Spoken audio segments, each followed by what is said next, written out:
Hello students, क्या हाल आपका। आशा करता हूँ अच्छे होंगे, स्वस्थ होंगे। मैं पंकज कुमार आपका स्वागत करता हूँ। देखिए, एसएससी ने कल 2 नोटिस जारी किए, बल्कि 2 नहीं तो 3 ही कहूँगा मैं। कि सबसे पहले सीपीओ 2025 की वैकेंसी जारी की। उसमें वैकेंसी की संख्या जितनी लग रही थी 11-12 हज़ार, उतनी नहीं है। पहला पॉइंट तो ये है। दूसरा, आंसर की जारी की सिलेक्शन पोस्ट के, और सिलेक्शन पोस्ट की जो आंसर जारी की है उसमें बहुत सी टर्म कंडीशन डाल दी है। वो आपने पढ़ भी लिए हैं और देख भी रहे होंगे। लेकिन अब बच्चों के सामने सबसे बड़ी परेशानी पता है क्या है? परेशानी तो नहीं कहूंगा, लेकिन एक नया पेज खड़ा हो गया। क्या?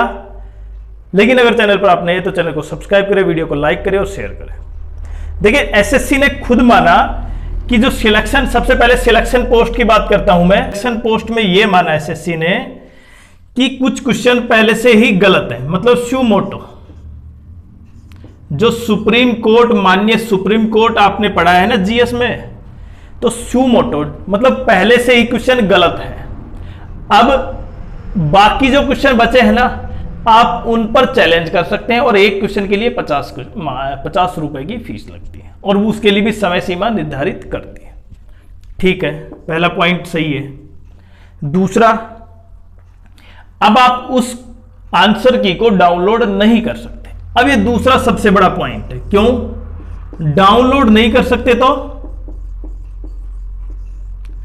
अब बहुत से बच्चे कहेंगे सर डाउनलोड नहीं कर सकते तो कहीं ना कहीं उसका स्क्रीनशॉट लेंगे, फोटो ले लेंगे फोन से, उसकी कहीं ना कहीं पिक्चर कैच कर लेंगे, जो भी हो, क्योंकि हमें तो क्या करना है, टाइप ऑफ क्वेश्चन पता करने हैं। और जैसे क्वेश्चन मैंने फोटो से क्वेश्चन मैंने वहां पर मैंने स्क्रीनशॉट लेने के बाद मैंने वो सर्कुलेट किया। 1% ये भी समझा कि सर्कुलेशन करना भी गलत है या नहीं। अगर आपने वो सर्कुलेट कर दिया तो हो सकता है एसएससी, क्योंकि वो सर्कुलेट होगा तो कहीं ना कहीं डोमेन पर तो आएगा, पब्लिक डोमेन में, और पब्लिक डोमेन आ गया तो कहीं ना कहीं एसएससी चेक कर लेगी ये किसके द्वारा है। तो सबसे बड़ा इशू ये है कि जिस स्टूडेंट की जो आंसर की है, आप किसी को शेयर ना करें। पहला पॉइंट। हाँ, हो सकता है आप अपने मतलब फोन में रख सकते हैं, लेकिन शेयर ना करें। बिल्कुल सिंपल सा। दूसरा, जब शेयर नहीं करेंगे इससे इंपैक्ट क्या होगा? देखिए क्वेश्चन पेपर पर, किस पेपर पर? जो नेक्स्ट पेपर आने वाले हैं वो। दूसरा, क्या यही तरकीब एसएससी सीजीएल में भी अपनाई जाएगी? और एसएससी सीजीएल में अपनाने से जो बाकी एग्जाम है 2025 पर, उन पर क्या प्रभाव पड़ेगा? ये सबसे बड़ा इंपैक्ट डालेगा। क्या है वो देखें कि एसएससी ने ये कहा है कि अब इस तरह का कोई भी, क्योंकि अगर आपने ये शेयर किया तो हो सकता है आपको डीबार कर दिया जाए। तो इसलिए अगर आपको पता नहीं है क्वेश्चन का आंसर क्या होगा, कैसे निकालना होगा, तो आप जरूर एआई के थ्रू, आर्टिफिशियल इंटेलिजेंस के थ्रू आप किसी भी क्वेश्चन को पता कर सकते हैं उसका आंसर। जिसमें क्या है, चैट जीपीटी बहुत से हैं जिसमें आप अपना आंसर पता कर सकते हैं। लेकिन 1% ये भी रखें कि अपने आस पड़ोस में जो ठीक ठाक पढ़े लिखे लोग हैं, आप मानते हैं कि हाँ इनको क्वेश्चन आना चाहिए, उसको दिखा सकते हैं। बाकी किसी भी डोमेन में पेपर को या फोटो को न डालें, क्योंकि एसएससी भविष्य में उनको डिबार कर सकती है। एक पॉइंट तो ये है, ये उन बच्चों के लिए खासकर, क्योंकि देखें जब कुछ कार्रवाई होगी तो देखें बाकी सब अपना पल्ला झाड़ लेंगे, केवल बात जिस पर आएगी जिसने वो सबसे लास्ट में डोमेन में डाला। ठीक है ना, मतलब सबसे पहला पॉइंट आप ही होंगे जहां पर आपने अपने उसको शेयर किया। तो सबसे इंपॉर्टेंट, आप किसी के साथ शेयर ना करें, अपने पास रख सकते हैं लेकिन शेयर ना करें। अब दूसरी बात, इससे इंपैक्ट क्या होगा एसएससी सीजीएल में और एमटीएस में, जितने भी दिल्ली पुलिस के जितने भी 2025 के जो एग्जाम होंगे ना, उसमें इंपैक्ट क्या होगा पता है? अब इसमें जितने भी टाइप के क्वेश्चन थे, देखिए यहां पर टाइप ऑफ क्वेश्चंस, वो केवल मैथ्स के ही नहीं, रीजनिंग, इंग्लिश और जीएस जीके। अगर केवल बच्चों को पता चलेगा, और बच्चे जिस शिफ्ट में थे, शिफ्ट तो बहुत ज्यादा थी, उसको तो केवल उसी टाइप के क्वेश्चन पता चले, बाकी शिफ्ट के तो पता ही नहीं उसको। तो जब आपको पता ही नहीं है, लेकिन अगर वो पेपर पब्लिक डोमेन में आ जाता, टीचर उसको क्या करना स्टार्ट कर देते, सोल्व करना स्टार्ट कर देते और उसी टाइप के क्वेश्चन अपनी बुक में छापना, उसके कोर्स या उसके, समझ रहे हो आप कितनी ज्यादा मतलब उसकी टाइप ऑफ क्वेश्चन पॉपुलर हो जाते। और कहीं ना कहीं एसएससी ये नहीं चाहती कि उस टाइप के क्वेश्चन सभी लोगों को पता चले, जिससे कि क्योंकि पेपर की जो सीक्रेसी है ना वो लगातार बनाए रखना चाह रही है अभी, अगर देखा जाए तो। लेकिन अगर मैंने बताया ना, अगर ये सीजीएल में काउंट हो गया ना, फिर आप ये मान सकते हैं कि आप जीएस या जीके या मैथ रीजनिंग जो भी पढ़ रहे हैं ना, वो सारे के सारे फिर जो भी टीचर हैं, चाहे उसमें मैम भी शामिल हो, सब टीचर केवल आइडिया से क्वेश्चन बना पाएंगे। बिल्कुल पता नहीं चल पाएगा किस टाइप के क्वेश्चन है जब तक कि बच्चे उसको बताए ना। उससे ये फायदा होगा, जो पेपर की जो सीक्रेसी है और पेपर का जो लेवल है ना वो मेंटेन रहेगा। ये बात तो बिल्कुल सही है। लेकिन अगर एसएससी केवल इसी कारण से पेपर को, आंसर की को डाउनलोड नहीं करने दे रही, तब तो एक पॉइंट बनता है।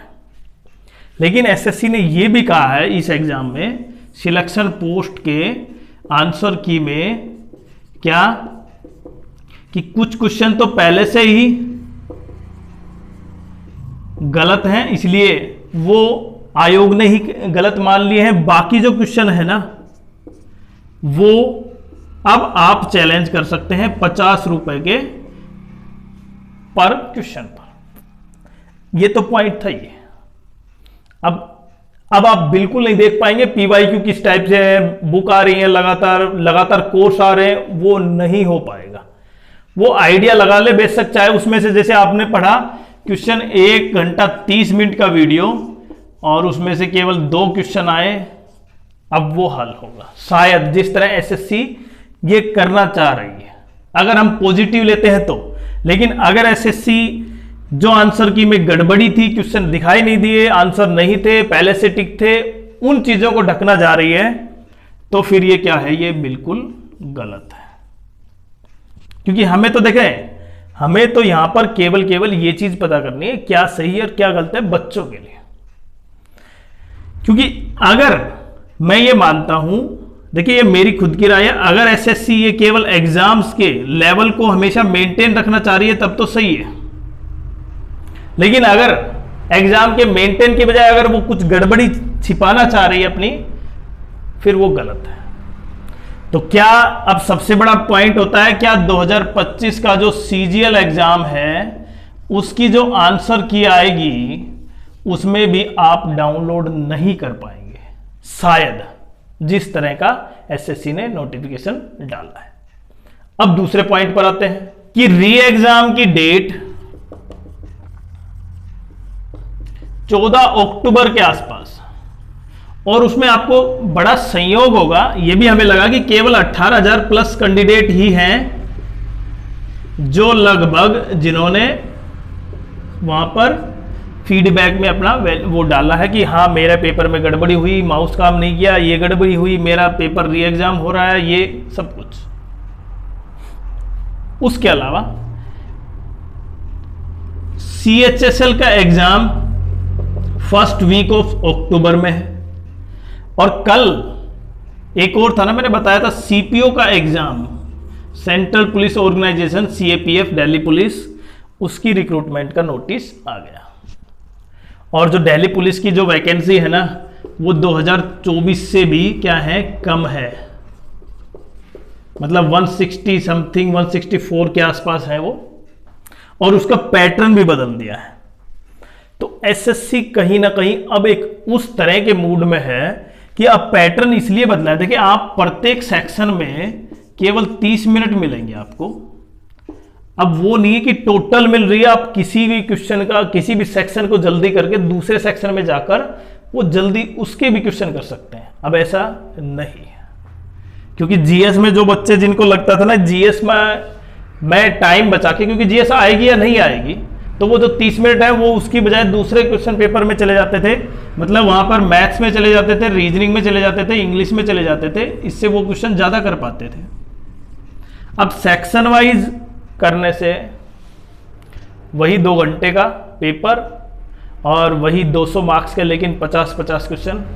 कहीं ना कहीं एसएससी ने जितने भी नोटिफिकेशन डाले हैं कल, उससे एक चीज तो सही है, हम ये मान सकते हैं कि एसएससी हो सकता है जो एग्जाम की जो पवित्रता है उसको बनाए रखना चाह रही है, अगर पॉजिटिव लेते हैं तो। लेकिन जो सिलेक्शन पोस्ट में गड़बड़ी थी, सीजीएल में गड़बड़ी है, वो चीज सुधरी या नहीं सुधरी।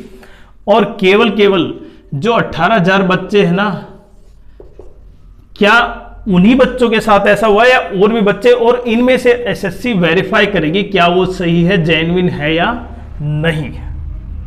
तो पॉइंट बहुत बड़े हैं, बट जितना कहीं ना कहीं एसएससी ने जो नोटिफिकेशन डाला है वो बच्चों के लिए है कि आप सबसे इंपॉर्टेंट स्क्रीन शेयर न करें, किसी भी तरह से किसी भी तरह के क्वेश्चन डिस्क्लोज न करें, क्योंकि उससे पॉइंट आप पर ही उठेगा लास्ट में, और आपकी कहीं ना कहीं उतनी ज्यादा क्षति हो सकती है जो प्रत्येक टीचर नहीं चाहेगा। लेकिन एग्जाम के बारे में अब टीचरों की राय भी बदलने वाली है, क्योंकि पेपर का पता नहीं किस तरह के आ रहे हैं, वो डिस्क्लोज नहीं होगा। अब सीजीएल का कंप्लीट हो जाएगा, उसके बाद सीएचएसएल कंप्लीट हो जाएगा, तब भी पता नहीं चल पाएगा किस टाइप के क्वेश्चन है। जिस तरह टीसीएस में लगातार 10 साल के क्वेश्चन किया आपने और आप पारंगत हुए, वो नहीं हो पाएगा। बाकी आपकी क्या राय, आप जरूर कमेंट्स करें।